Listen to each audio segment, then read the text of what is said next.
Hey guys, what's up? My name is Jeff Minnichbach. I am the founder and CEO of NoLimit Creatives, and I have a very special guest today, somebody that I've known for several years, actually back into my freelance days as a designer, David Fae. And I consider him one of the greatest people at crafting briefs for designers. I've seen some amazing designs come out of design teams for him and his projects.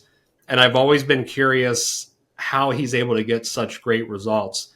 And it really is, it's come down to the way he briefs people and his experience in creative and design in general. So, David's journey was very amazing. He started out working on game mods as a teenager. He became a top-notch visual developer. And when he was between the ages of 10 to 13, he was already diving deep into the PC gaming and online competitions, creating graphics for his online clans and game mods. I have some questions about that later on, David. I'm interested. Yeah. And this sparked his lifelong passion for design. And he did face some challenges in traditional schooling due to his ADHD and learning disabilities, but he found his groove in the technical high school for graphic communication. And fast forward to 2017, while working a pretty mundane job at a medical marijuana facility, him and his girlfriend, which is now his wife and a mother of his child, had decided to deep dive into board game design overseas. And during this time, he learned a lot about digital marketing, ended up the end of the year generating over $200,000 in revenue for his very first clients. And today, David and his wife run a thriving tabletop miniature brand on platforms like Kickstarter. All their digital product lines allow David to embrace his role as a visual developer and constantly push the creative boundaries. And in this episode, David's going to help us learn what is involved in crafting the perfect design brief and how the heck you get such amazing results every time you work with the designer. So, David, thank you so much for hopping on. This is your very first episode as a guest on a podcast. Yep. Coincidentally, this is my very first time hosting a podcast. So we'll see how everything goes. And I'm so thankful that you decided to come on here and speak with me. So thank you so much for hopping on. Yeah, thanks for having me.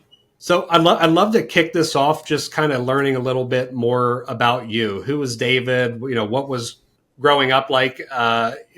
What are you doing today? I'd love to just kind of learn a little bit more about you for the listeners. I like to start my story with gaming as a teenager. That is really what kicked off design for me. I was into competitive gaming before there was a pro gaming scene, before Twitch existed. It was all team warfare ladder. The clans organized everything themselves, the prizes themselves, and a tight-knit community. My first friends were really online.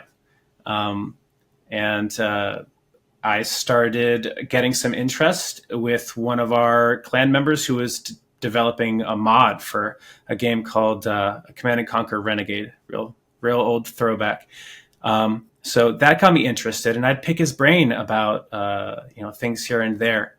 I ended up allegedly pirating my first version of Paint Shop Pro and learning some graphic design to make my clan members on our forums like banners for your name.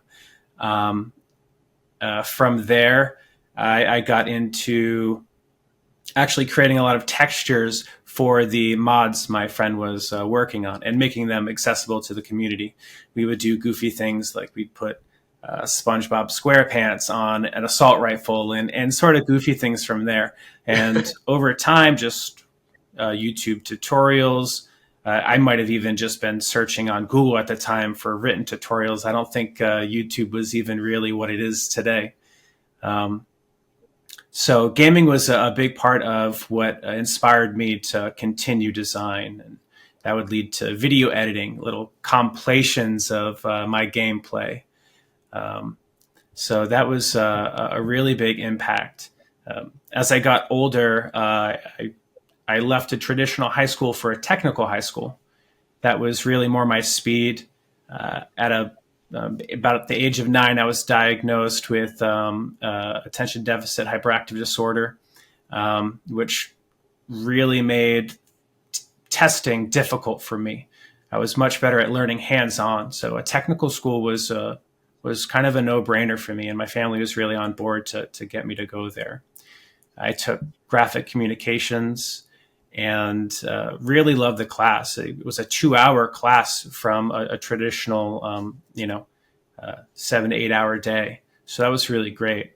And because I had already been teaching myself for years at this point, the classwork came really easy to me. My classmates are just diving into Photoshop, scratching the surface, and the curriculum and the coursework for me was really trivial. So I got to have a lot of fun, and I would do kind of showy things. I would really breeze through things in that class.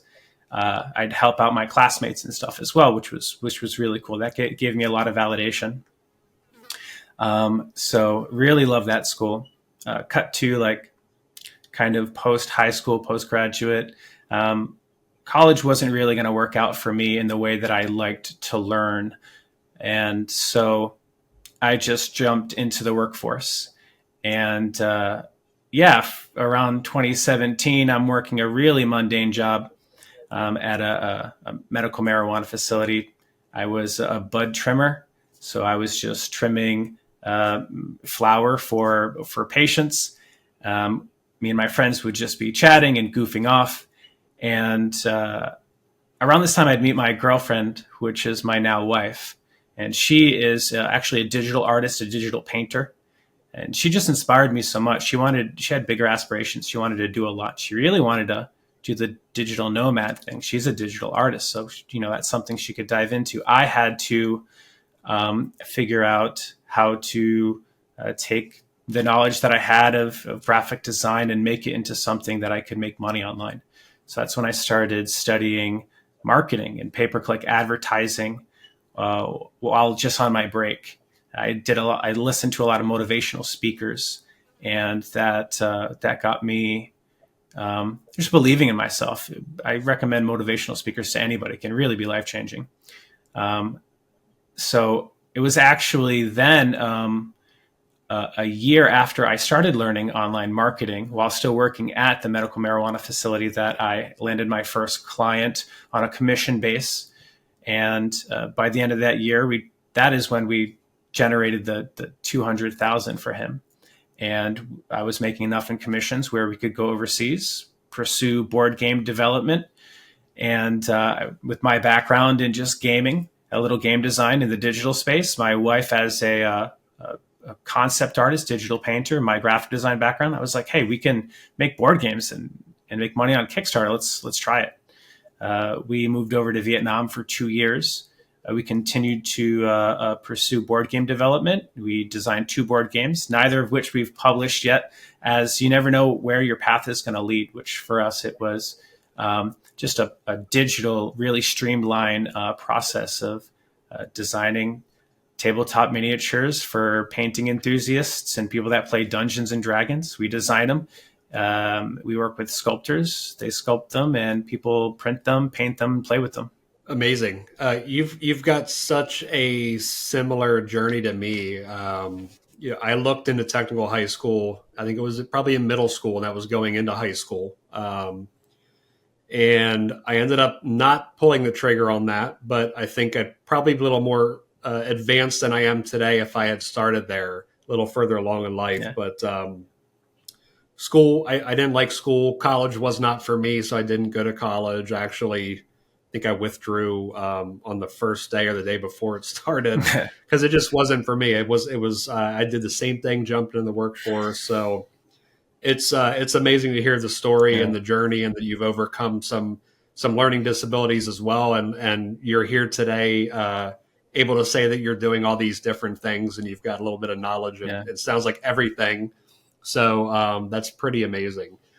Now I know we want to kind of dive into the design brief world, and you have a lot of experience. Sounds like your wife does as well, just on some some visualization stuff, some design stuff, briefing, and working with different designers. So I'd love to just kind of jump right in here and just talk about the basics of design briefs, and what should we look for in design briefs? What should people be able to provide designers with? So in your opinion, what key elements should every design brief have, and how detailed should it be to make sure that there's a lot of clarity and not a lot of confusion with designers? Yeah. The first thing I'd like to start with, to let the viewers know, and any business owner who's going to be working with a designer, one step before the design brief is to ask yourself, do I know what I want, or do I need to see something that inspires me? If you know what you want, you can dive right in. But asking yourself this question first can really help how you approach the first step, which is your design overview. It sounds really cliche, really basic, but it's something that can be really overlooked or rushed through. Your design overview is going to be, the broad strokes, the overall and all-encompassing concept of what the project is. You're not going to get into the fine details just yet. You're going to let them know you're working on a website banner for a honey brand. And you're going to let them know where your creative is going to be placed. If it's an ad, if it's a billboard, if it's going to be on Facebook, these things, they need to know up front. You don't want your designer to be working in the wrong resolution, in the wrong format. So go over the biggest, broadest strokes of what you're going to be covering. And maybe the finest detail will just be the deliverable formats. I'm going to be putting this on a t-shirt, so make sure that this is either a really large raster image or it's a vector, something that we can resize.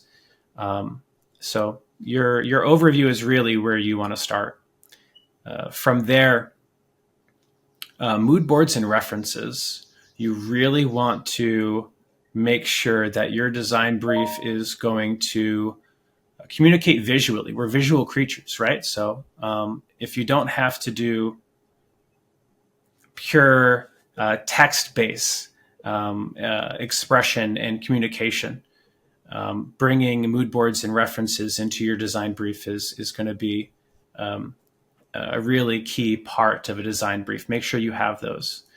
And lastly, because I like to keep it simple, as someone with ADHD and as someone whose process I consider just organizing chaos of my brain, the last step is just a clear description of what a win looks like, of what a successful design looks like. This keeps your designer focused on the key aspects.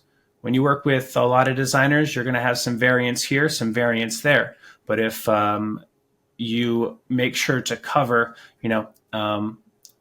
a successful website banner for this honey brand is one that really showcases our product, makes our product really, it's going to be a glam shot. I want our text to have this unique stylized font, but we don't want it to take away from the actual product itself. If we can hit all those goals, then it's going to be a win for us.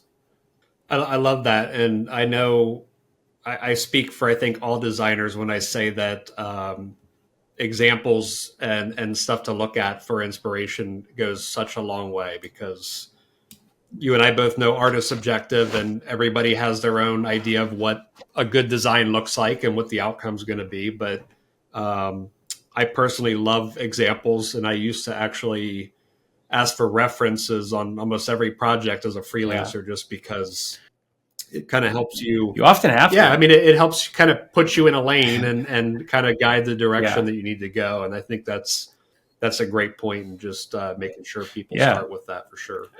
As a designer, you often have to ask for references, because clients, if they're not in the world of visual development, they might not be collecting those things up front for you.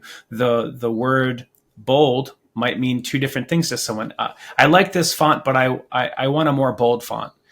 That could mean you literally want the line work on the font to be thicker, or it could mean you want a blockier font that takes up more space. You could have something that's cursive, and then you go and you turn bold on this font, and they're just like, yeah, this is not what I'm looking for. So a reference can cut through that noise when you say, well, look at these fonts these banks are using. Banks use really strong, structured, blocky sort of fonts that are really bold compared to a really thin, whimsical font that is super playful.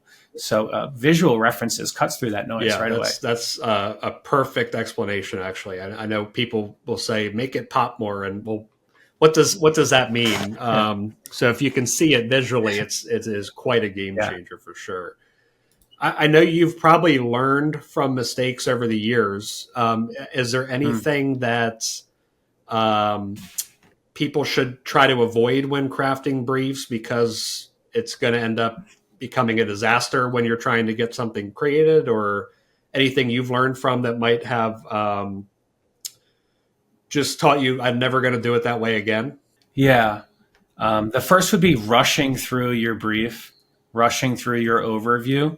A nice way to put it was a tip I had heard from, I believe it was a Tim Ferriss podcast. I forget the speakers at the time, but it's the philosophy that slow is fast.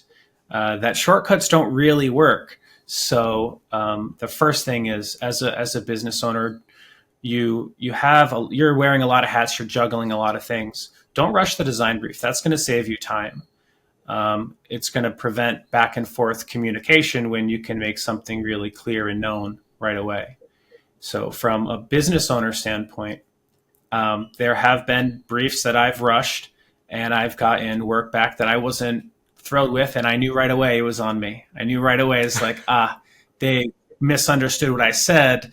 Yes, but I kind of miscommunicated what I wanted because I was trying to get through it. I have an 8-month-old now, business owner. I still do client work, so there's a lot going in. But skipping the design brief or getting through it too fast can be a no-no.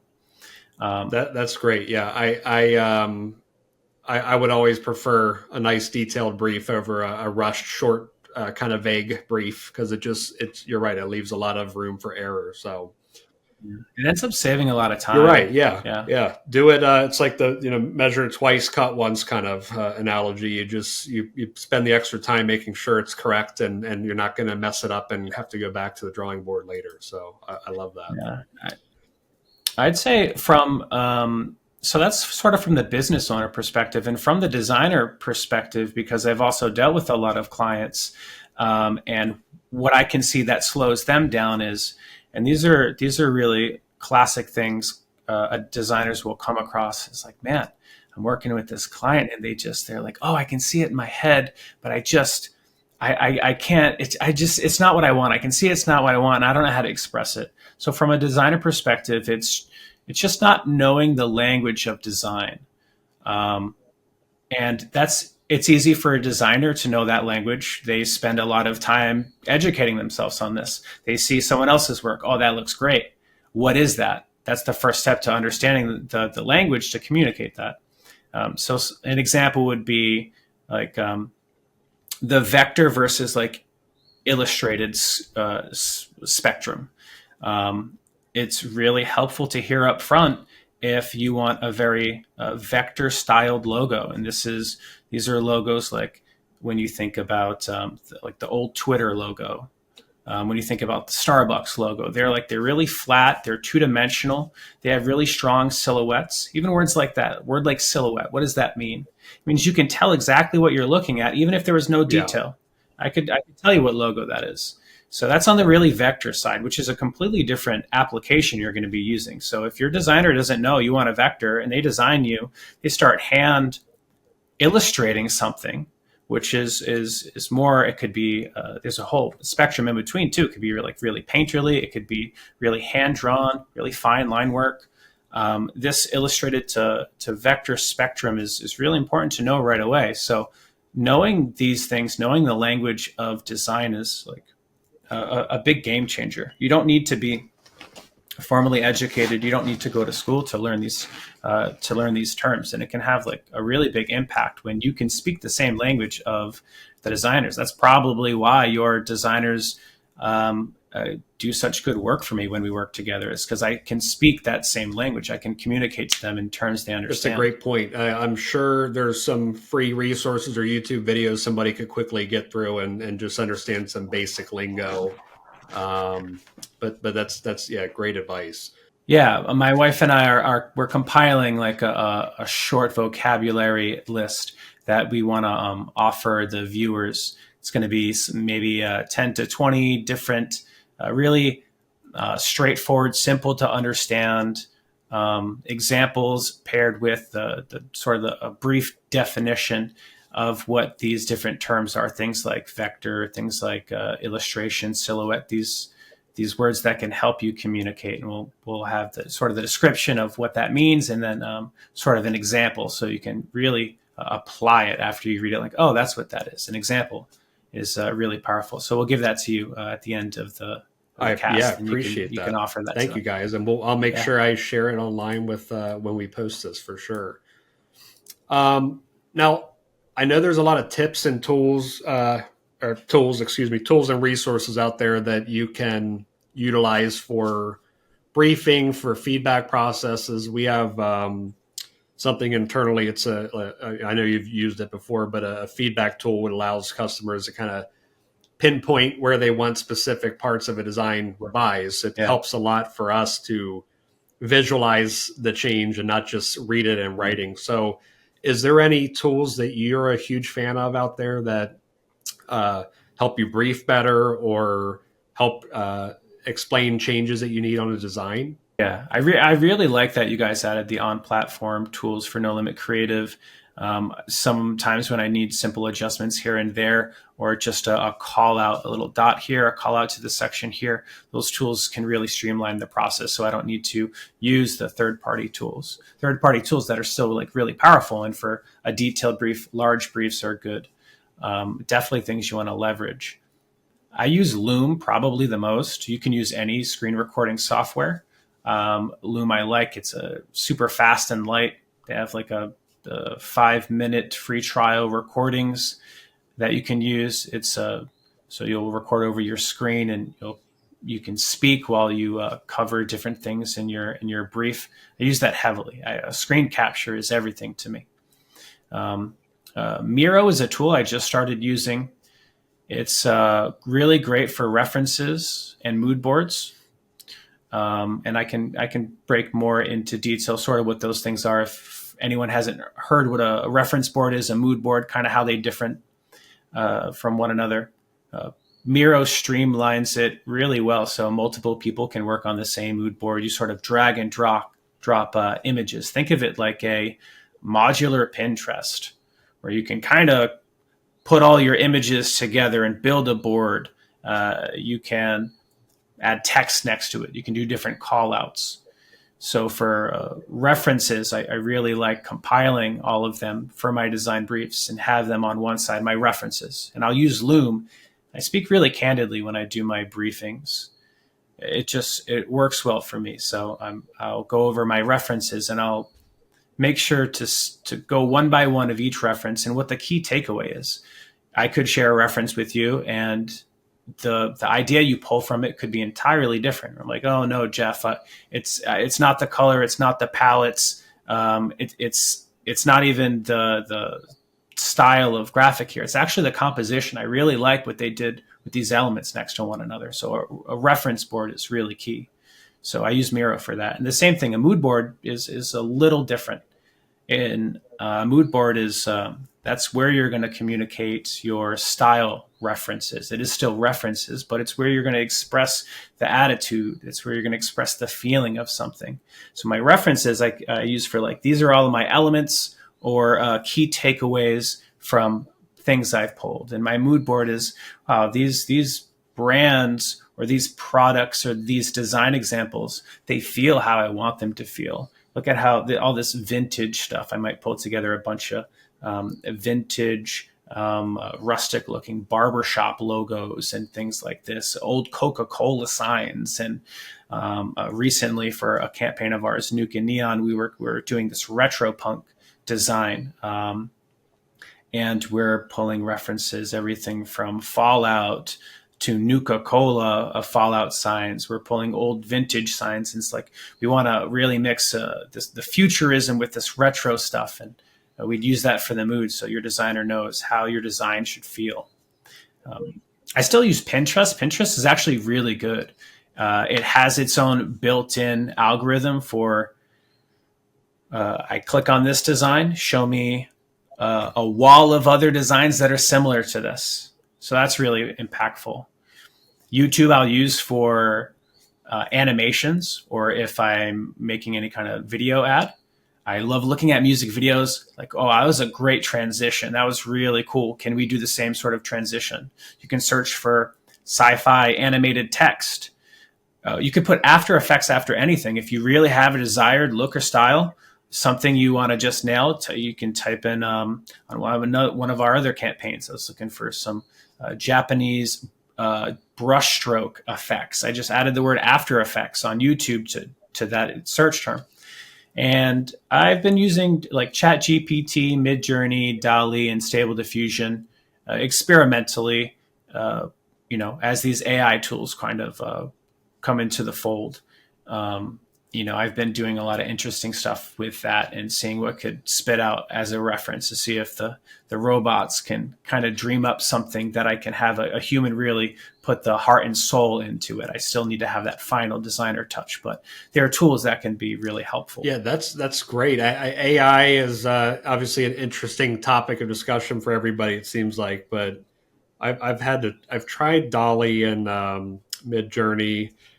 I don't know. I get questionable results. It's very hard to get what you're thinking about when you're having to write it all out and prompt it. So I've been trying to get a little creative with having ChatGPT help with prompting and stuff, but I still get the occasional six-fingered person and some wild stuff. So it's still I guess it's going to take a little time to get up to speed with all that.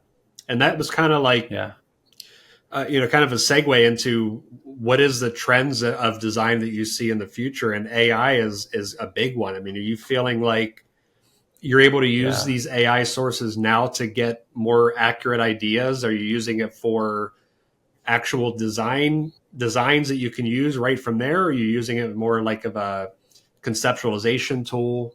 Rarely do I use it for something that is remotely complete, because you do get a lot of strange things. The most complete I'll get stuff is it's okay at generating, like it's good at rendering. It's not the best at concepting. It's a good way to think of it. So I can render a forest background, keywords, photorealism, aperture 2.5 to add some blur, and like it can make a forest that is photorealism that I can use maybe as a background. I'd never use it for like just a one and done logo, but I have used it to generate as like an idea machine, to spit some ideas out. Let's see what it could come up with. Really varying results. One thing that I use actively and fairly often, and I do like, it's almost like Pinterest, where Pinterest you can click on a photo, it's going to show you a bunch of photos, right? But with ChatGPT, you can upload an image and you can say, describe this image to me in detail. Pretend you're commissioning a design from an artist, and how would you describe this? And you can hit a lot of keywords that you wouldn't have realized that you can then search on Pinterest, search on Google for more references. So if you have a great reference and you're not finding anything similar to it, plug it into ChatGPT, and it knows design language. So it can explain to you what it's looking at, and maybe you'll find a gem in there that'll help you in your process. That's been really powerful. That's been something I actually use quite often. I love that. I've seen some stuff about it's kind of doing things in the reverse order like that, but I've never tried it myself. So now I need to go try that when we're off this call. That's interesting. Yeah. I mean, we're trying to embrace it as much as possible as designers. I know everybody thinks AI is going to replace all of us and nobody's going to have jobs, and can certainly be scary, but we're finding a lot of different AI resources out there to just become more efficient and speed up the workflow and the turnaround time. So we're all about AI for the Yeah. future for sure. Yeah, it's definitely going to be Yeah. here. As far as I mean, we currently have no legislation in process slowing it down or protecting the different markets that are full of people that their jobs and stuff might be at risk because of these tools. So without something there to kind of slow things down so that the culture and society can kind of adapt to how things change. I mean, we haven't even adapted to social media, let alone, AI that can do stuff for us. So, social media can box you into reels and scrolling things just by perfectly knowing what you'd love to see next. Oh, it's crazy. So the AI future is it's definitely something to think about and something to navigate. If you are motivated enough to learn the tools as they develop, not only can you kind of master them, you can understand how they work. You can give yourself a little security, increase your workflow, and be prepared for what might be on the horizon. Who knows? It's definitely here to stay. It's going to be there. It's advancing very quickly. Yeah, it's not going anywhere. That's for sure. Well, we've talked about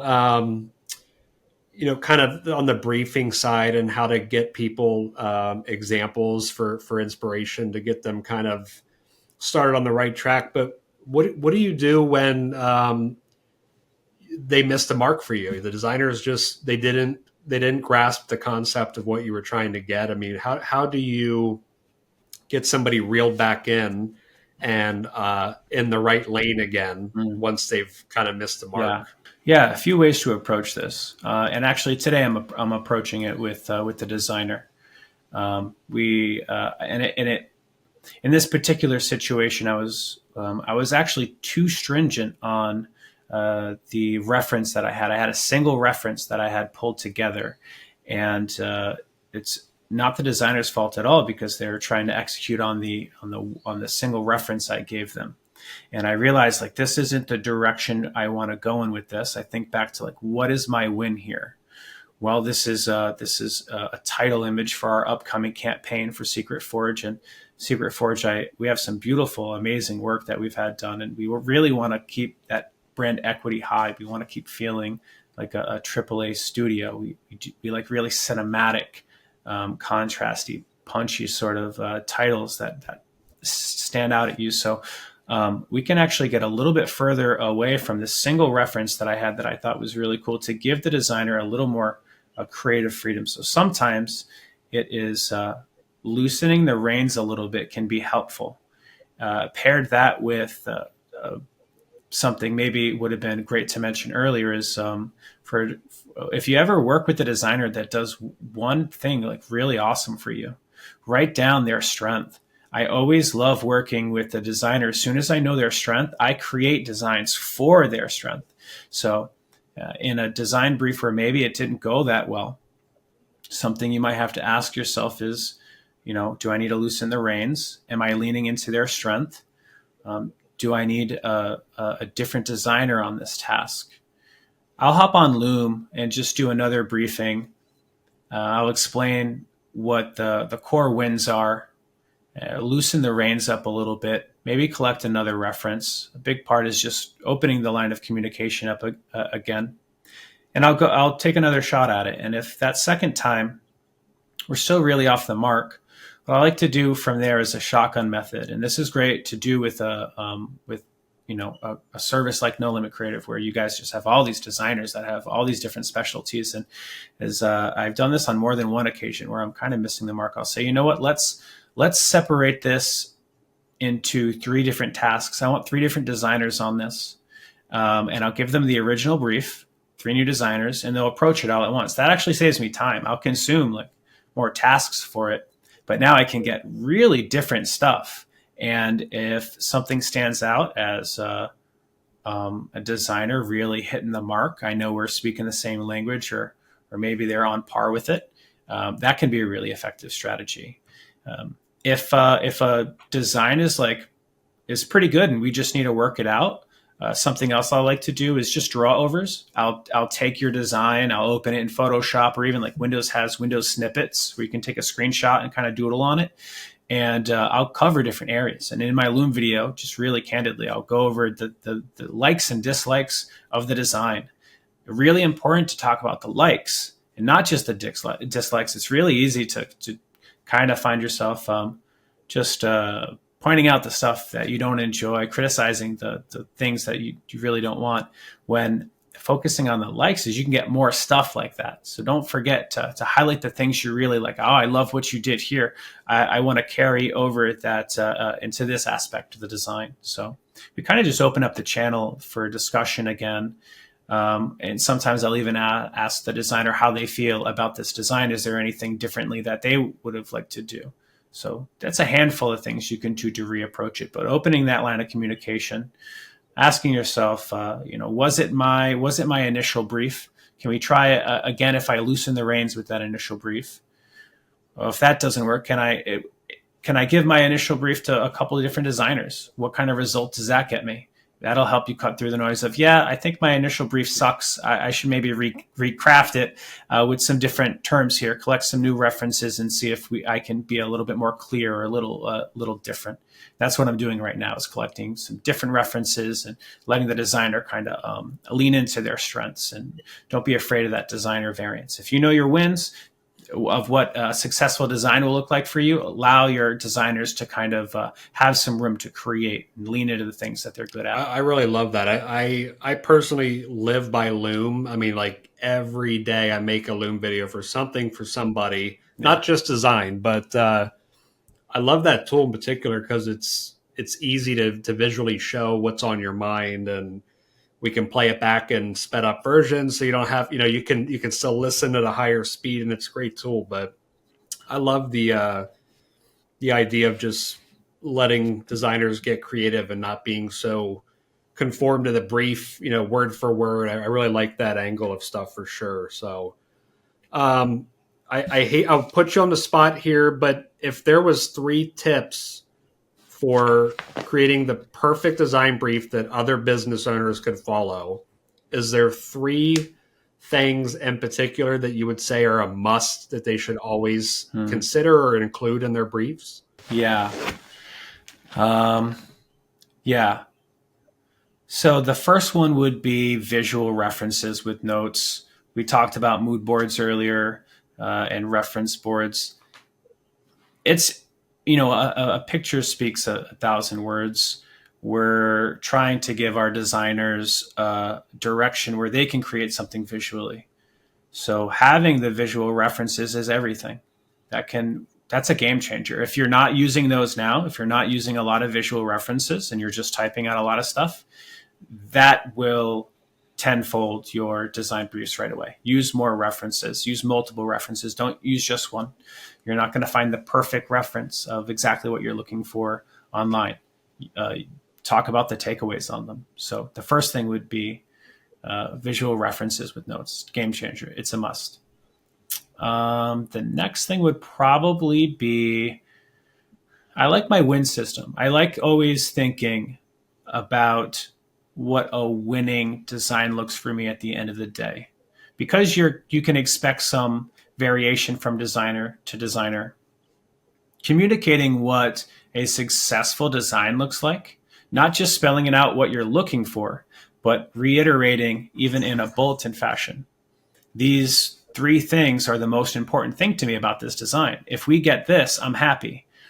That is just music to a designer's ears. They know exactly the most important aspects of this design are. Everything else in between is kind of jazz. It's design, it's art. You're going to get some variance from designers. So the win system of just reiterating at the end of your design brief, like these 3 things are the most important to me. So if you can nail these, then I'll be happy with the design. That keeps your designers really hyper, laser focused into the outcome you want. And the next would probably be exploration. Don't be afraid to explore some things. Use the multiple designer shotgun method to figure out what you want. use one designer and do like what I call thumbnail sketches, like early on. You can ask a designer, especially if you don't know what you want, you can say, hey, like I know I want this ad to do these 3 things really well. Not quite sure what I want yet. Could you give me a few creative examples? You don't have to complete the designs. Just give me some sketches. Give me some rough idea of what it could look like. And then you have 3 different things you can choose from. They didn't have to invest a ton of time polishing, finishing this design. Use placeholder text. Just do what you need to do to convey an idea, concept to me. And if we like it, I'll choose one of them and then we can push it forward. That's a big time saver. And that can give you options early on without committing too many resources. Sketches are awesome. Thumbnail sketches are great, which is just like small doodles of a concept or an idea. So that's something that I do as well. Get a designer to spitball some ideas at you before investing a ton of time into it. I love that. I in particular, the Wins approach and the thumbnail sketches, I think, is really an interesting take on this. I can't say many people probably think about it that way, which I love hearing from you because it's such a unique approach. And I think that's really, really powerful and a huge time saver. And obviously we all want to save time. So that's a really great angle. I love that.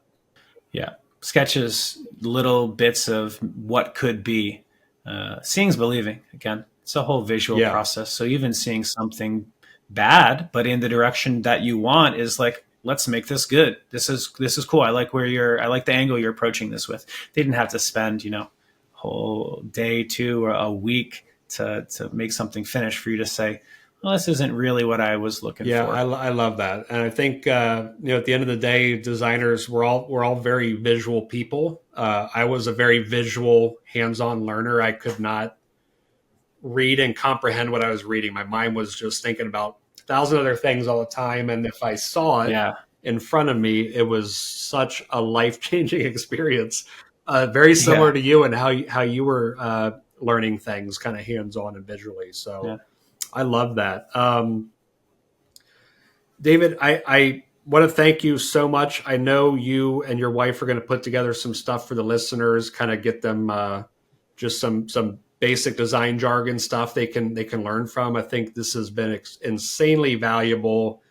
I know firsthand, seeing some of your briefs and the output that you get from designers, how amazing you are at working with designers and creatives in general. You're incredibly talented in a bunch of different ways. So I just want to thank you so much for being our very first guest on here and giving me the opportunity to be a host.